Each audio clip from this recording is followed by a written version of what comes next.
Je me présente, Daniel Lissowski. J'exerce le métier d'antiquaire depuis plus de 25 ans. Comme vous voyez, je fais énormément de porcelaine, des françaises et allemandes, et de 18e jusqu'à milieu du 19e siècle. Et pour certaines pièces, des manufactures comme Sèvres ou Meissen. Un bel exemple de goût français et un bel exemple de goût allemand. Les deux objets sont faits à peu près de la même époque, à 10 ans près. On voit une certaine sobriété et élégance motif français.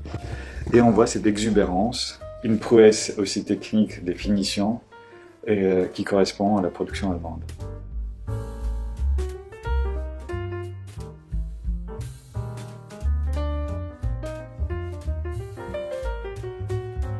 De Sèvres, souvent on utilise des lettres qui déterminent l'année des productions. Nous sommes avec des lettres H, travail des années 1760. Il est très facile de se rappeler, avec le déménagement de Sèvres, ça tombe sur la lettre D, D comme déménagement, et c'est 1756 où la manufacture part de Vincennes à Sèvres. Une cameuille bleue.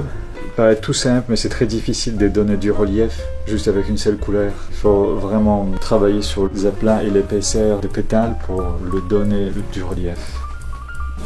Comme c'est une manufacture qui était sous la protection du roi, chaque roi il utilisait ses initiales pour marquer les pièces des porcelaines. Alors avant vous avez Louis XVIII, c'était deux ailes entrelacées, Charles X, après c'est Louis-Philippe qui a son propre marque, Napoléon III et après Troisième République.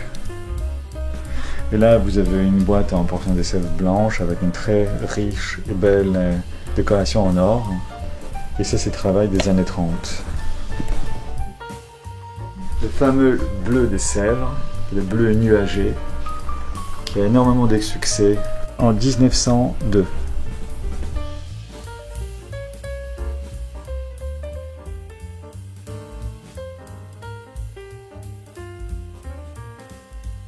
Faire des vases de baccarat, c'est le travail de la fin du 19e siècle, une prémisse de l'art nouveau. Et là, on peut voir en fait la signature de baccarat avec leur petit ticket qui ont survécu jusqu'à nos jours, ce qui est vraiment rare. Exemple de production de la fin du 19e siècle, de la manufacture de baccarat avec coopération d'un bronzier qui s'appelait Hainaut. Et là, c'est un décor de iris avec cet travail de cristal qui donne une imitation de cristal de roche.